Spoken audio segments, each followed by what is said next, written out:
Mesdames, Messieurs, peuple congolais, le torchon brûle-t-il entre la famille Kolela, le poule et le peuple congolais?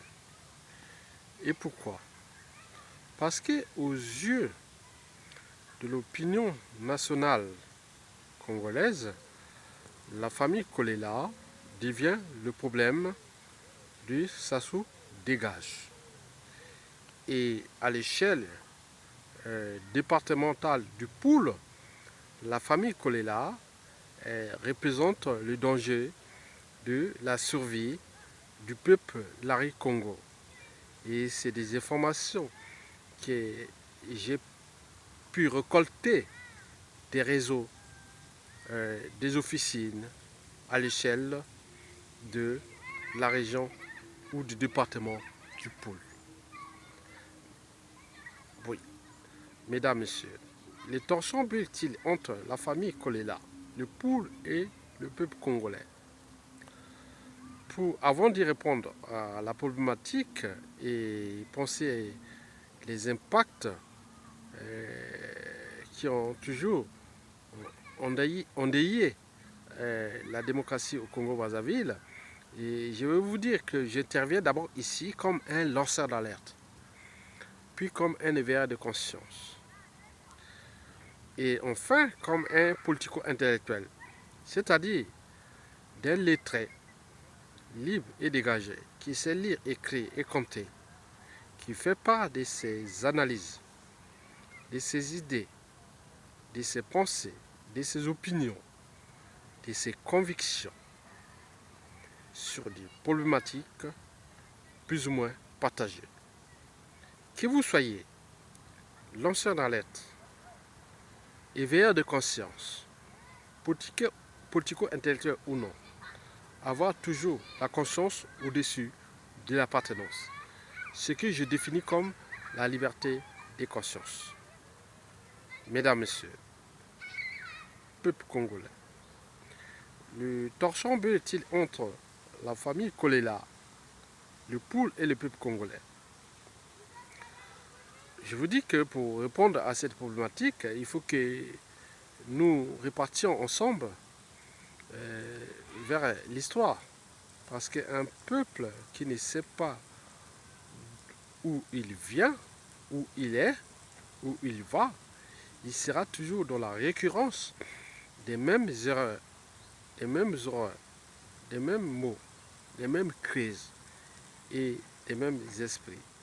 Il me semble que nous, en Afrique noire, oui, avant d'être en politique intellectuelle haute, on est avant tout d'appartenance tribale, ethnocentrique. Et dans la civilisation, oui, mais les gens se demandent, est-ce qu'il faut-il repenser ces enjeux à l'échelle tribale, c'est-à-dire faire entreprendre des régions tribus ou des pays tribus. Bon, mais bien sûr que ça se passe qu'en Afrique noire, au XXIe siècle d'ailleurs. Et alors que nous sommes là, tous invités à vivre dans la civilisation, dans le monde libre. Le monde est pris des principes et valeurs de liberté, de dignité, des principes ou des valeurs d'oser dire non. On s'indigne, puis on agit. On agite les neurones, on comprend les principes, on apporte le sens même du vivre ensemble, de l'intérêt général. Et puis, on est au cœur des courants de pensée, des utopies, des valeurs qui font de nous que nous sommes humains sur différentes échelles. Mesdames, Messieurs,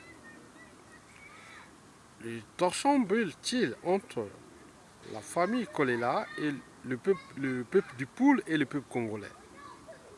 Le Poule n'est pas extérieur au Congo, pas à vie. Il fait partie, c'est une entité entière, culturelle et politique, civilisationnelle et autres que vous pouvez penser à l'échelle d'un pays. Mesdames, Messieurs, souvenez-vous des années 1970, entre Bernard Kolela, Marien Ngouabi, Sassou Nguesso, Kinganga, Diawara, et puis, la suite, vous la connaissez. Pour tenir compte de cette esquisse, de cette période, souvenez que Marien Ngouabi avait pourtant dit que Bernard Kolela n'est pas contre Marien Ngouabi. mais il est contre le marxisme, le léninisme et surtout le communisme tel qu'il dérive à l'échelle congolaise. Marien Ngouabi avait pourtant dit oui, Bernard Kolela n'est pas contre moi, Marien Ngouabi. Bien sûr que Marien Ngouabi avait certes une femme, Larry Congo, avec ses enfants que vous connaissez. Peut-être ça peut jouer parce qu'on était encore au cœur du tribalisme politique qui fut entrepris depuis l'indépendance jusqu'à la période précédée. Donc, Marien Ngouabi sauva la peau de Bernard Kolela contre les Sassou Nguesso qui avait pourtant mis tous les moyens dont il disposait parce que après avoir libéré Marien Ngouabi, avec Joachim Yomi Opango d'ailleurs, quand il était incarcéré pour faire la révolution, arrivé au pouvoir à période transitoire de 1968-69 avec Alpha Raoul, puis l'arrivée du commandant Marien Ngouabi. On était dans l'esprit. Oui, on était dans l'esprit. Même les histoires de Kinganga, de Jawara et de tout ça, on était dans l'esprit des pensées, des courants de pensée, de l'État que non, ça ne marche pas. On peut oser dire non et mettre, voilà. Et ça n'a pas commencé qu'à cette période-là, ça a commencé déjà en 1963, quand les gens avaient compris que le pouvoir Youlou dérivait. Mais bien sûr que Youlou est rentré dans l'histoire du Congo, parce que avec son ennemi temporaire, et puis son ami permanent, même posthume, voilà, Jacques Yomi Opango, voilà, Jacques Opango, voilà, donc ils étaient ensemble, ils ont compris qu'on était dans un même cadre, mais les mondes étaient faits, les embrouilles sont faits, les politiques sont là, donc ils avaient bien compris que on était dans les embrouilles post-coloniales, mais ils avaient compris, ils sont restés ensemble dans cette dignité, et la suite vous la connaissez entre Youlou et Jacques Opango. Et sans ces esprits, disons, civilisés de l'époque, le Congo-Brazzaville, tel qu'il est aujourd'hui, n'aurait pas pu exister. Donc, à chaque crise politique et économique et autres du pays, on a toujours eu des gens qui étaient là pour dire non, ça, c'est pas possible. Parce que l'humanité est comme ça. Il y a des gens qui pensent que, il y a des choses qu'on ne peut pas faire comme ça. Donc, je reviens sur l'histoire de Bernard Kolela et Marien Ngouabi. Marien Ngouabi dit non, mais non, on ne peut pas l'assassiner, on ne peut pas le tuer. Oui, il défend ses principes, ses utopies, ses convictions. On ne peut pas le tuer. Sassou Nguesso, chef des services secrets, dit non, mais il faut l'assassiner, il faut le tuer. Kolela au poteau, Marien Ngouabi dit non, je suis le président. Donc, vous ne pouvez pas l'assassiner. Donc, Bernard Kolela sauva sa peau grâce au commandant Marien Ngouabi. Mais pour Kinganga et Jawara, c'est les historiens, les gens qui connaissent ces dossiers, qui peuvent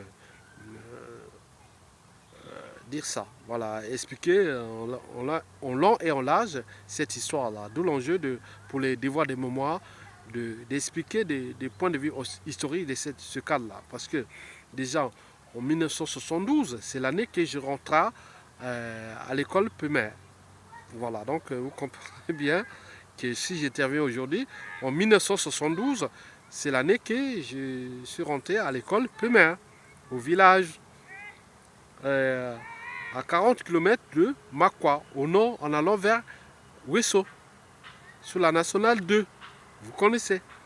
Tous les gens, j'ai mis des vidéos pour ça. Mesdames, messieurs, bien sûr que Bernard Kolela, il tient sa vie grâce au commandant Marien Ngouabi qui fut assassiné le 18 mars 1977.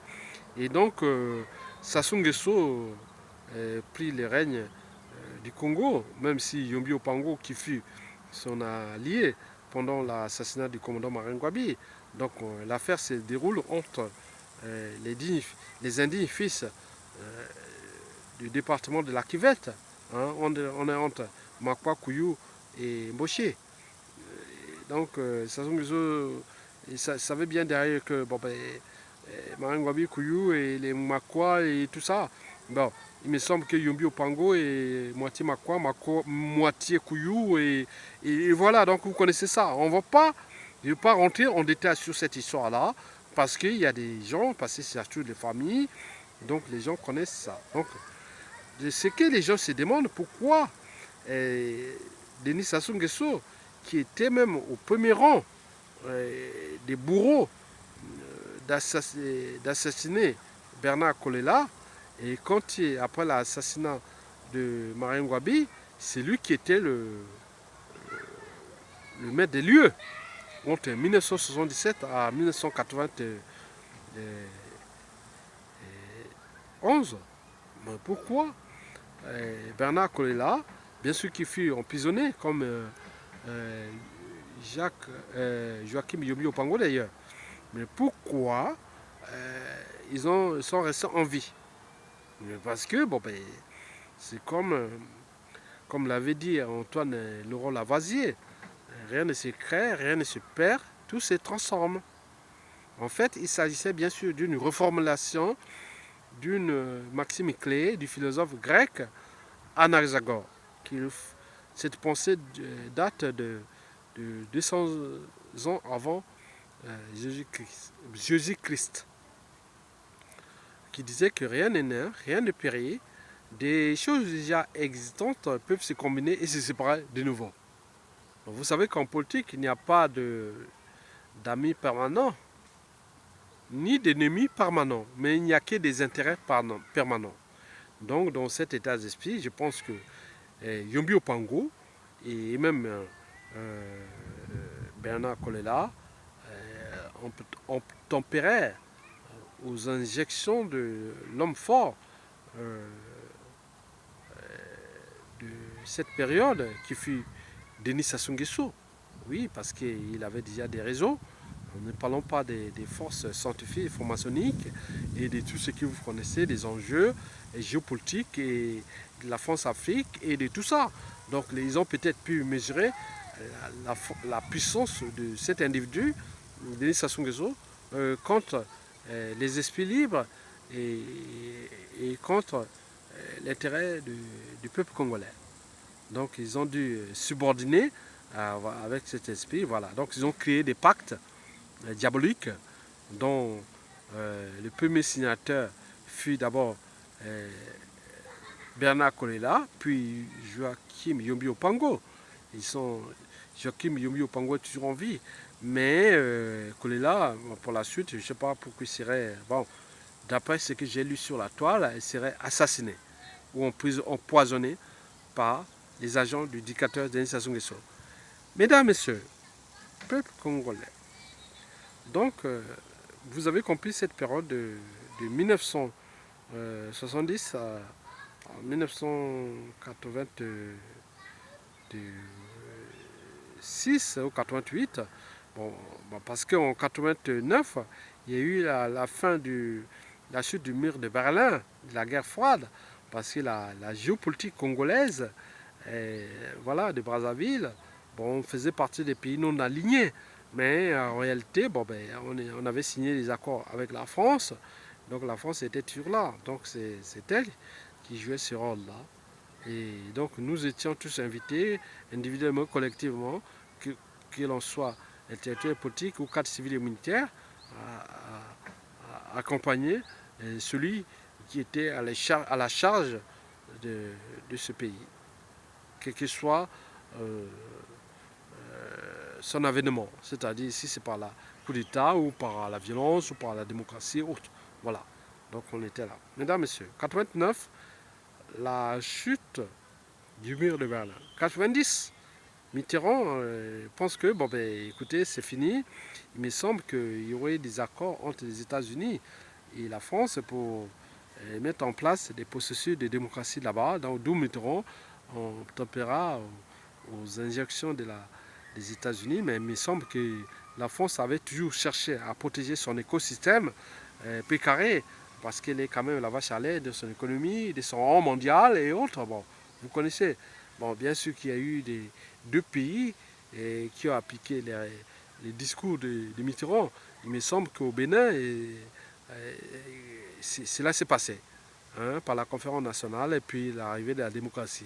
Au Congo, on me dit que mais c'est suite à l'attentat du 9 septembre de vol du TA 89 et qui fut plusieurs morts. On disait que Denis Sassou Nguesso serait avec les réseaux Kadhafi et tout ça. Mitterrand n'avait pas digéré ça et c'est pour les raisons pour lesquelles Mitterrand accompagna le déclassement des Sassou Nguesso et les mettre hors d'état de nuit. Donc tout cela s'est passé avec l'accord du président français Mitterrand. Parce qu'en 1988, Mitterrand a été réélu et donc il fallait un décode avec ce monsieur qui commençait un peu à dériver, à prendre sa puissance. Mais voilà. Mais donc si ce n'est qu'à la démocratie, bien sûr, ça a été accompagné par le général Mokoko qui connaît bien sûr ces dossiers. Et donc on était dans une dynamique. Et voilà. Et donc c'était réformé et voir ces équilibres. Mais au Tchad, il est arrivé l'arrivée du 10 débit, hein, coup d'État, et en 90, voilà. Et voilà, et la plupart des dictateurs de la France-Afrique sont restés au pouvoir. Il n'y a eu que des bouleversements au Bénin et au Congo-Brazzaville. Et au Tchad, il est arrivé un coup d'État. Et dont l'arrivée du président Idriss Déby. Et la suite, vous la connaissez. Vous la connaissez et nous la connaissons d'ailleurs. Mesdames et sœurs, peuple congolais. Donc, nous sommes en 1991. Donc, il y a eu des expédients, dont le général Mokoko, en tenant compte des normes de synthèse, en tenant compte de l'ouverture géopolitique du président français François Mitterrand et de l'évolution des enjeux et des éléments de la situation 1989-90. Je vous dis qu'il y a eu la fin du mur de Berlin, donc il fallait faire un petit jeu de rôle. Donc Mokoko accompagna militairement l'arrivée de la démocratie au Congo-Brazzaville. Donc il s'est tenu en février jusqu'en juin 1991, une conférence nationale interminable, parce qu'il y avait des histoires, bon, on est arrivé jusqu'au lavement de mains, et comme si la justice ou la paix ne pouvait se tenir à l'échelle congolaise que par le lavement des mains, alors que partout depuis l'histoire des temps, c'est toujours la justice, le devoir de mémoire qui s'est exprimé. Mais nous, il fallait laver les mains et après, les tueurs se sont réfugiés. Et la suite, nous la connaissons jusqu'aujourd'hui. Donc, pendant cette conférence nationale, donc, il y avait des forces géopolitiques nationales, majoritairement du Sud. Pendant cette conférence, Milongo fut élu Premier ministre. Bien sûr qu'il avait déjà une couverture internationale, il était au FMI. Et son discours, je ne suis otage d'aucune tribu, et voilà. Donc, c'était vraiment dans le sens de l'unité. Et ce qu'il y avait d'ailleurs. Voilà. Donc, au niveau de l'opinion nationale de l'époque, les gens ne faisaient pas confiance à Milongo en fait. Je vous dis sincèrement parce que ces années-là, j'étais encore là-bas au début. Mais on voyait que il n'était pas, malgré tout cela, les gens pensaient toujours à Pascal Lissouba. Mais bien sûr qu'au sein de la conférence nationale, il y a eu plutôt des esprits. Larry Congo, avec ses alliés nordistes, que des Nibolek et autres, mais Lissouba a été déjoué. Je sais bien. Lissouba est déchu du poste de Premier ministre et Milongo passe. Et après, on voit. Mais en réalité, pendant cette période, en fait, c'était le bon élément. Parce que pendant toute cette période, c'est la seule période du Congo où on a eu la démocratie. Il y a eu 4 élections libres et transparentes, jamais contestées. En 92, après le référendum constitutionnel du 15 mars 1992. Donc il y a eu l'arrivée de cette constitution, qui est d'ailleurs d'actualité, parce que si Denis Sassou Nguesso tombe, la constitution sera celle-là, qui sera restaurée, avant de repenser les nouvelles institutions et autres une nouvelle constitution qui sera démocratique. Mais il me semble qu'en 15 mars 92, c'était la meilleure constitution. Donc on était dans l'esprit. Donc en 2000, arrivant un peu dans la méfiance et défiance entre Congolais, et donc en fait, historiquement, il fut donc un bon élément. Donc les élections se passent locales, euh, 4 élections locales, sénatoriales, législatives et présidentielles se passent sans contestation. Pascal Lissouba est élu. On avait des acquis de la conférence nationale. Donc ils avaient pris sur ces acquis. Et donc c'est à ce moment-là, Pascal Lissouba, comme on dit, l'acquis chaud se mange feuille par feuille. Il me semble que le président Lissouba a voulu manger l'acquis chaud, engloutir l'acquis chaud, mais pas feuille par feuille, mais directement. Parce qu'il y a eu une déviance à 180 degrés de ces accords, en tenant compte des problèmes de la mise en place des milices, de création du Nibolek et de tout ce que vous connaissez. Il me semble que cela a activé les réseaux Sassou Nguesso et Kolela. D'ailleurs, Kolela et Sassou Nguesso battus parce qu'au deuxième tour, il y avait Kolela et Lissouba. Kolela a été battu parce que Sassou Nguesso avait appelé tous les électeurs nordistes de voter pour Lissouba. Bon, Lissouba n'avait pas compris que si Sassou Nguesso appelait ou pas, il suffisait de voir s'il avait dépensé les courants de pensée pour réformer le pays. En termes de la démocratie, il n'aurait même pas besoin de Sassou, mais il s'est allié avec Sassou Nguesso, c'est-à-dire un pacte avec aussi les diables. Étant donné qu'il y avait déjà un pacte sous-jacent entre Bernard Kolela depuis l'assassinat de Marine Ngouabi et jusqu'à l'arrivée des élections présidentielles de 1992. Donc Pascal Lissouba était là. Bon, je voulais parler seulement que si il n'y avait pas le pacte de cette famille Kolela, de Bernard Kolela et Sassou Nguesso, qu'est-ce qu'on aurait pu arriver à cette échelle?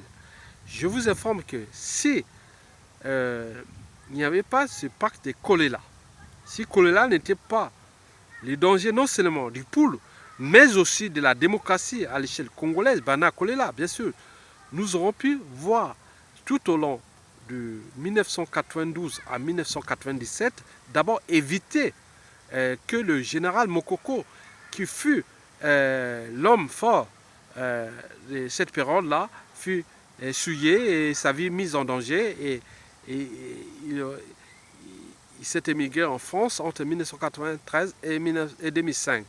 Et cette période-là, le jeu de Bernard Kolela, Sassou Nguesso, a conduit le président Pascal Lissouba. Je vous dis qu'il a fait des erreurs politiques et géopolitiques nationales et aussi à l'échelle sous-régionale. Je ne veux pas parler des situations d'Angola avec Savimbi. Je ne veux pas parler des situations de la République démocratique du Congo avec Mobutu et Désiré Kabila. Je ne veux pas parler de la situation du Gabon. Voilà, avec Omar Bongo. Donc on ne peut pas faire un havre de paix dans la sous-région quand tout autour ça brûle. Hein? Quand tout autour brûle. Hein? Voilà, donc il n'avait pas compris ces enjeux-là. Donc Lissouba arrive président avec son arrogance intellectuelle et tout ce qu'on connaît. Oui, son élection professeur autre. Non, son élection président de la République, mais pas son excellent professeur. Non, professeur c'est un métier.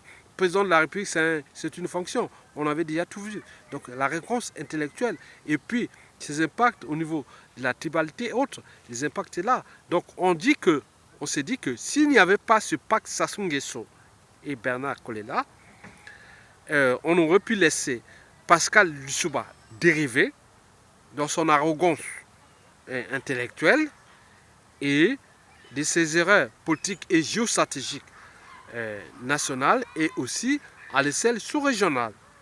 Donc les guerres, hein, la violence politique militaire des années 1993-94 n'aura pas eu lieu.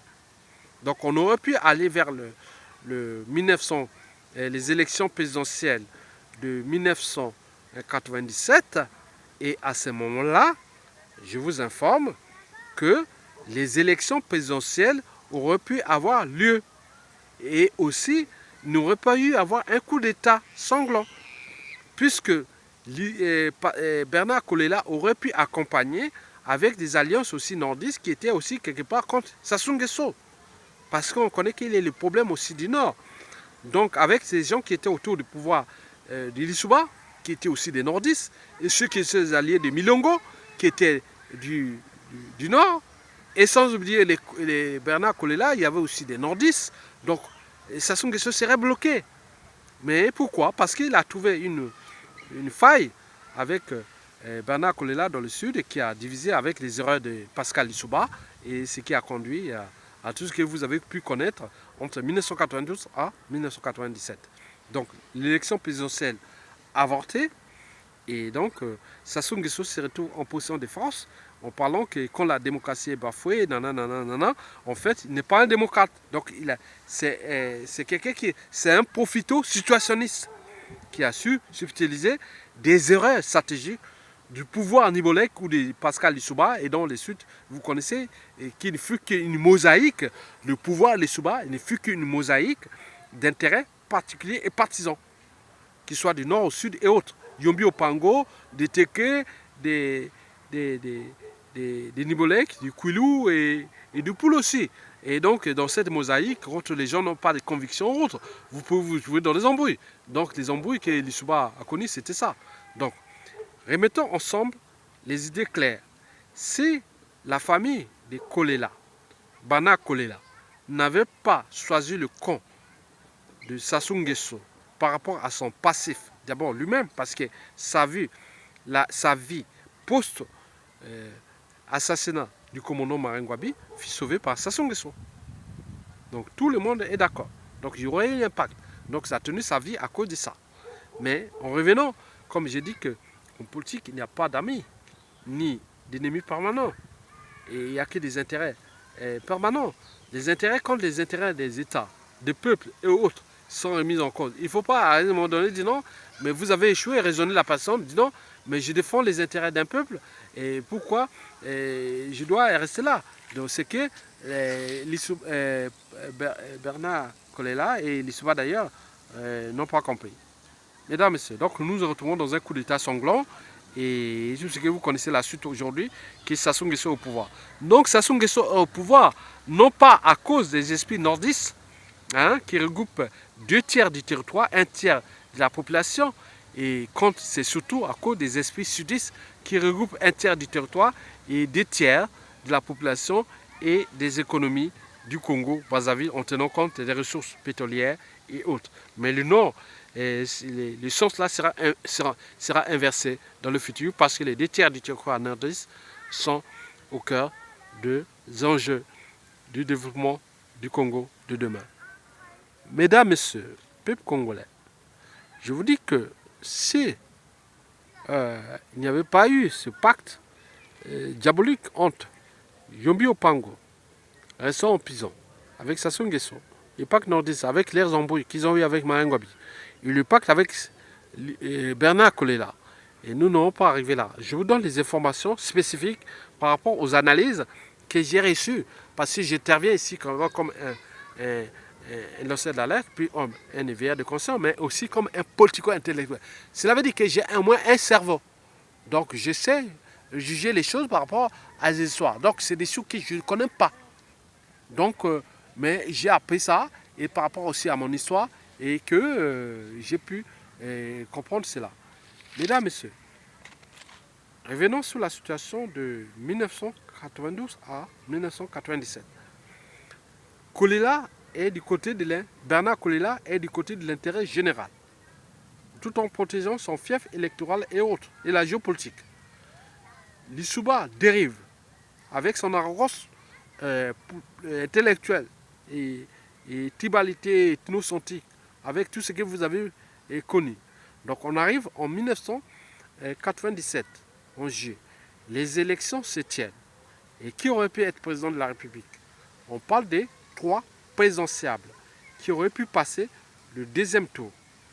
La première procès, ce sera André Milongo contre Lissoba.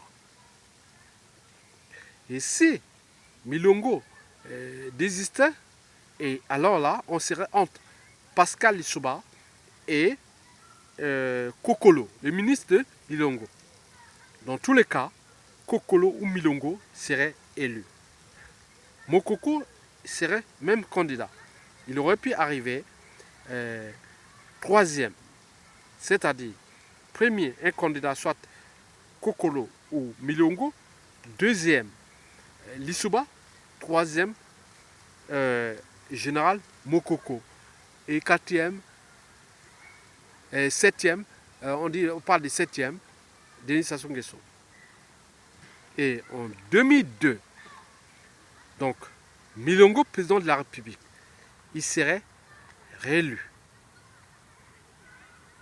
Étant donné qu'avec un esprit qui a l'esprit de synthèse et autres, avec tous ces ministres de Kokolo, de Jean-Luc Maleka et de tout ce que vous connaissez, ses valeurs, son histoire, avec ce qu'il aurait pu faire. Donc on aurait pu arriver à des situations parce qu'il aurait resté dans la synthèse, mais pas dans l'affrontement avec la France. Mais il aurait cherché le juste équilibre dans le sens des intérêts du Congo et il aurait cherché dans un processus de survie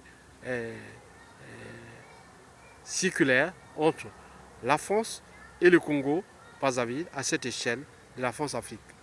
Et en 2002, donc, Milongo serait réélu. Et après, en 2007, il aurait pu proposer une nouvelle élection. Et dans cet état d'esprit, nous aurons pu avoir, soit Milongo aurait pu faire le jeu de la division pour garder son pion, son champion qui s'appelle Jean-Luc Maleka. Il aurait pu s'affronter un candidat nordiste qui s'appelle le général Mokoko. Et puis, on aurait pu voir dans cet état d'esprit par rapport aux valeurs historiques. Donc, le général Mokoko aurait pu devenir président de la République en 2007. Et nous serons là en 2017 à la fin de la mandature du général Mokoko qui aurait pu être président entre 2007 à 2012 et puis 2012 à 2017. Et si on ne serait pas là, mais dans tous les cas, nous aurons 3 individus qui seraient déjà présidents à cette échelle. Ils seraient bien sûr, depuis 2007, ce serait Jean-Luc Maleka, Kokolo et Jean-Marie Michel Mokoko. Et la suite, nous la connaissons.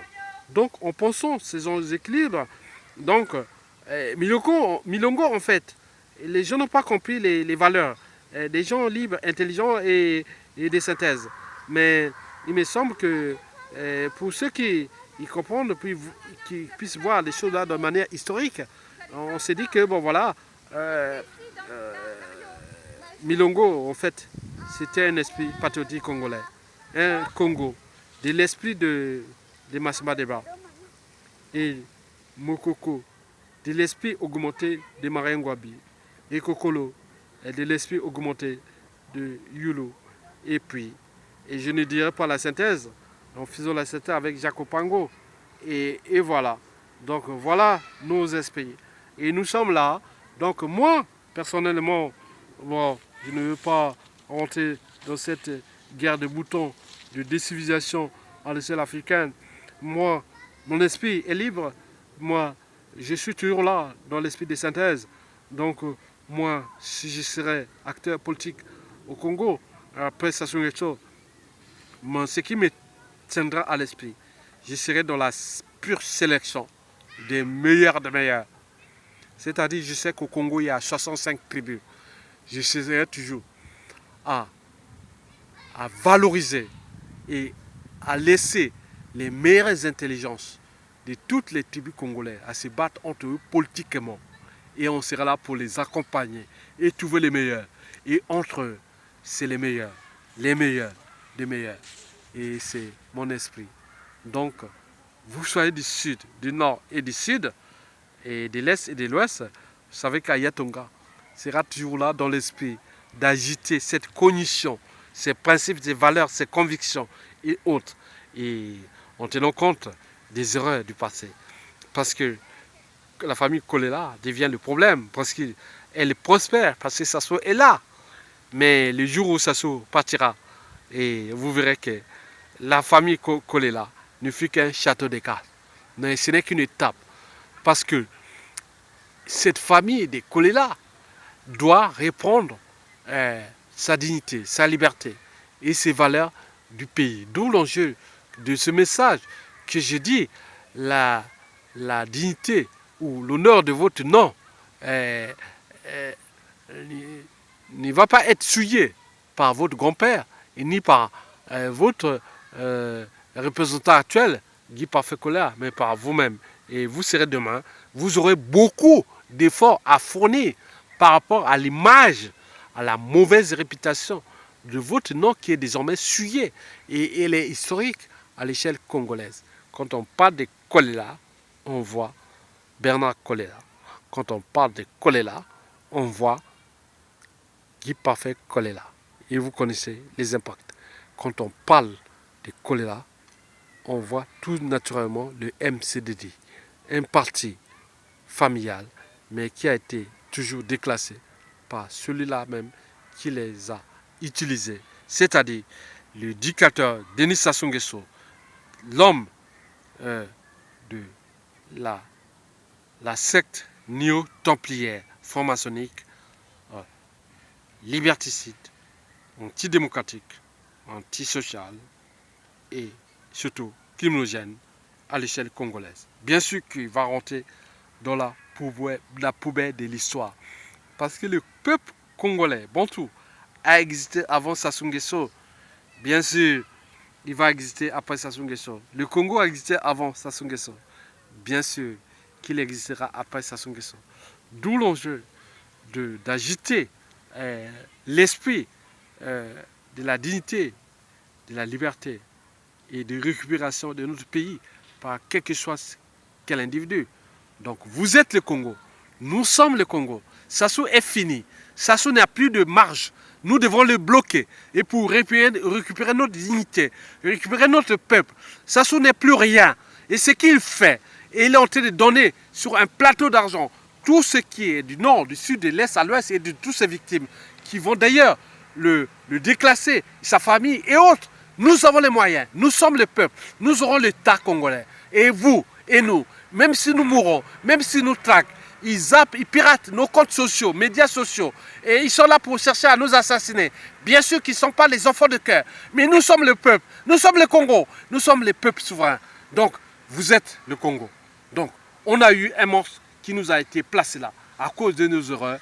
Et ils se sont accaparés du Congo. Ils ont occupé le Congo parce que, à cause de notre indignité, de notre collaboration. Bien sûr qu'on a eu des esprits libres du nord au sud, de l'est à l'ouest, des 65 tribus, qui à un moment donné ont collaboré avec Sassou Nguesso, mais qui ont dit non, ça ne suffit pas, cela ne va plus se faire, on va défendre notre liberté, parce qu'au cœur de l'enjeu, les problèmes des assassinats, des libertés fondamentales et du but de la condition humaine dans un pays pourtant qui est dans un écosystème riche, on ne va plus laisser faire.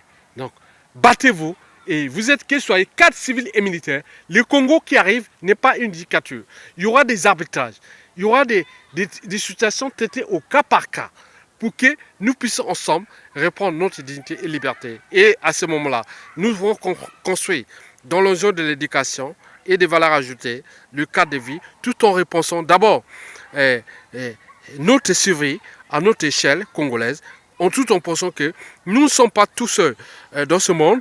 Nous sommes d'abord définis dans un cadre sous-régional, c'est-à-dire de l'Afrique centrale, du bassin du Congo et aussi africaine. Et si nous n'oublions pas à l'échelle mondiale. Et n'oublions pas nos partenaires économiques et tout ce que nous pouvons faire. Donc le but est d'accompagner les uns et les autres pour que nous puissions ensemble avancer. Comme à bicyclette. Parce que la vie c'est comme à bicyclette. Pour garder l'équilibre, il faut avancer. Et c'est la fin de ce que je peux vous dire, que la famille Kolela est plus que jamais le problème du Congo. Et je vous dis que cette famille sera plus que jamais sujet. Elle prospère parce que Sassou Nguesso est au pouvoir. Tant que Sassou Nguesso est au pouvoir, les Kolela, on parlera toujours des Kolela. Le jour où Sassou Nguesso dégage, vous verrez que ce sera un château de cartes et il y aura des dignes fils du poule. Ah oui, la région du poule. Le poule c'est le cœur, c'est le poumon, c'est l'oxygène. Et le poule, quand on parle du poule, on parle de l'oxygène, on parle des nutriments, parce que tous les éléments que nous ingérons par la bouche passent par l'estomac. Et après avoir digéré ça, ça passe par l'absorption intestinale, après avoir tous les enzymes et les hormones et tout ce qui ont pu digérer ça, ça rentre dans la circulation générale. Et ça nous apporte de l'oxygène et par les poumons et les nutriments par cette digestion. Et à partir de là, ça nous donne l'énergie. Le poule est l'énergie. Mais ce poule a été souillé par ses propres indignes fils qui se battent pour leurs intérêts particuliers et partisans. On n'a rien à faire en instrumentalisant les uns et les autres. Mais vous l'aurez compris. Et si vous avez compris ça, battons-nous pour notre dignité et nous serons alors rentrés dans l'histoire humaine et de la civilisation à l'échelle congolaise. Et ce fut tout un enjeu, tout un état d'esprit, d'un esprit libre congolais. Parce que je n'attends pas que la mort m'apporte du talent. Parce que l'être est, le non-être n'est pas. Donc, il ne suffit pas d'avoir des bagages, mais il faut savoir où les déposer. Je vous les dépose sur une fleur. Voilà. Merci.